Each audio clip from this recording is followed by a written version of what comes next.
Hey guys, okay, I had to move my spot because the dishwasher is on, and if you remember from a couple weeks ago, that background noise really kind of made it crazy. So I'm going to try and do everything back here, and I hope that this works.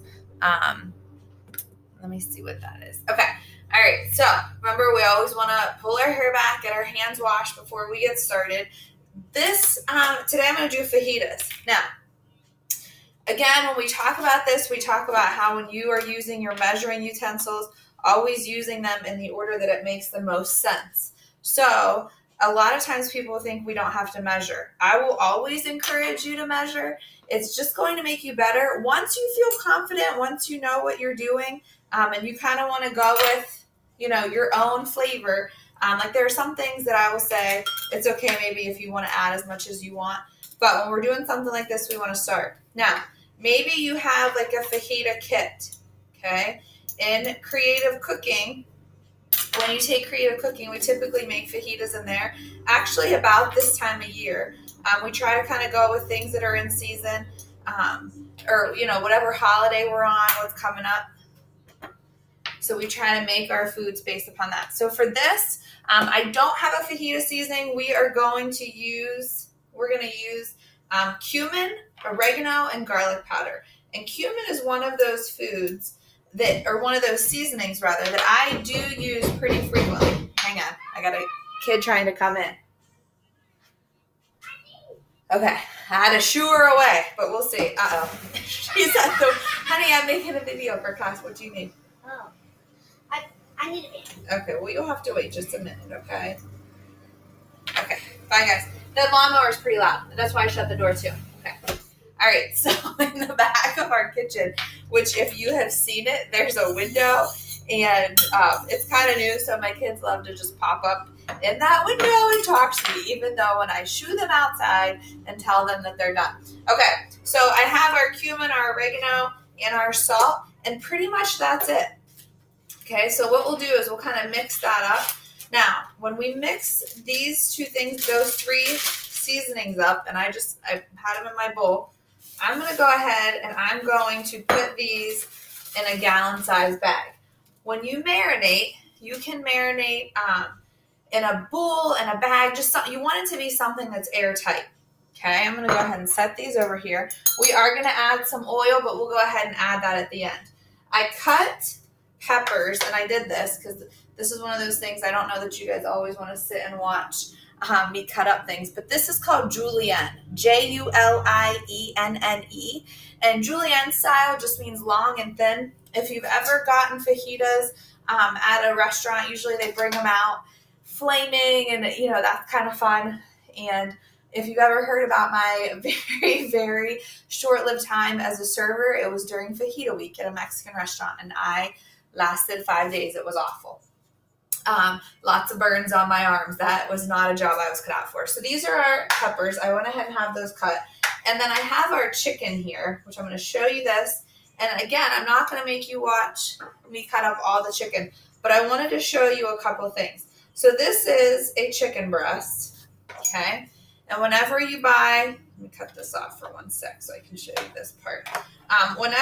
If you get a chicken breast, we talk about this a lot of times, how chicken is the protein that most of you probably have and eat in your homes most often. But if we just put it in the crock pot, that's one of the things I do is typically for dinner, I'll just throw chicken in the crock pot and then we can use it. But if I have to cut it, you do want to trim off all of this. The white is usually just a little bit of fat, and you just kind of trim that off. I think it's easier to cut chicken when it's still like kind of semi-frozen. Not frozen solid. You don't necessarily want it to be, all one hard piece. But if it's still a little bit, I think it's easier and it's definitely less slimy. Now, when we work with chicken, and you can kind of see this. Oh, good thing I'm back here. We're going to go ahead and trim all of this off. But when you are working with chicken, it is easier if you kind of go in one direction. Now, I mentioned with my peppers that I cut those julienne style. I'm actually going to do the exact same with chicken, okay? And I'm just going to cut this in long, thin strips. With our chicken, it is a little bit more important that we get it all roughly the same size. Fajitas, I like them grilled. I love them. One of my absolute favorite foods to make is cilantro lime chicken. And I'm just going to cut out any little red spot, any blood spot, any vein that you see. I'm just going to kind of trim that off. And then, if I can kind of hold these up, again, just long and thin. It's up to you. Depending on how I'm going to cook these. Right now, you can't necessarily see, but it is beautiful and it is sunny outside. So I probably could anticipate doing these on the grill. But it's Ohio, and it's supposed to rain. So if I plan to do that, then I might kind of get messed up. So I'll probably try to cut them up a little bit smaller, and then I can go ahead and cook them up in a skillet. The last piece I want to show you. Oh, sorry. I know I'm all the way over there. I should have had this.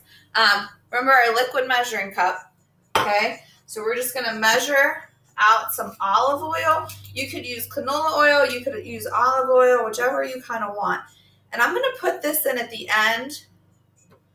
But just to kind of show you what we're doing, I'm going to eyeball that down at eye level, and then I'm going to add some lime juice.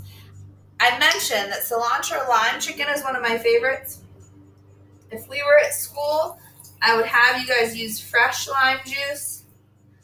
We are not at school, and I've already overused all of my grocery trip stores for the immediate future, so I'm not going to ask Troy to go back. And I don't really want to do that either. So I'm just going to add this up. I want about 1/2 cup of liquid. And like I mentioned, I'm just going to pour these in here. Again, just kind of saving a dish. Put that over there. We have 1/2 cup. I'm going to set that to the side. Once I get everything mixed in, I'm going to add all of it into the bag. And then we'll let that marinate probably at least 2 hours. You want it to have long enough to kind of get flavor, to absorb everything so that you're ready to go. With chicken, you know that we need to cook it. You want to make sure that you cook it. Sorry if I'm yelling. You want to make sure that the temperature that you're looking for is 165. The easy way that you could tell is it's white all the way through. And that's a pretty good indicator that it should be fine. As we move forward, you'll kind of see, hopefully maybe thinking about what next week's theme is going to be.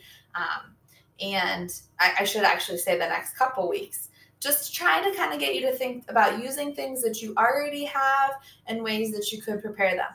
Once I cook these, again in a couple hours, I'll go ahead and take some pictures of them, and I'll post them probably at the bottom of this or on a separate thread. But I hope you guys are doing well. And like I said, it is sunny out, so I hope that you guys are getting outside and getting some free time. Oh, one more thing. Paring knife, okay? So this was the knife that I used to cut all of my peppers. So I probably could have put that in the sink, but I wanted to leave you to see that. And then this is just probably one of those basic knives. This is one that I use most often. Could I cut the chicken with my paring knife? I could, okay? And some people would do that and they would be fine with it. I have this knife. It seems to be a little bit easier. And if you can kind of hear that, that is because there are still some frozen, some part of the chicken is still just a little bit frozen through. And that's okay. I think that that's easier. It's easier for me. I don't mind working with it. I think that completely thawed out chicken, I don't love it, but I will do it. Okay.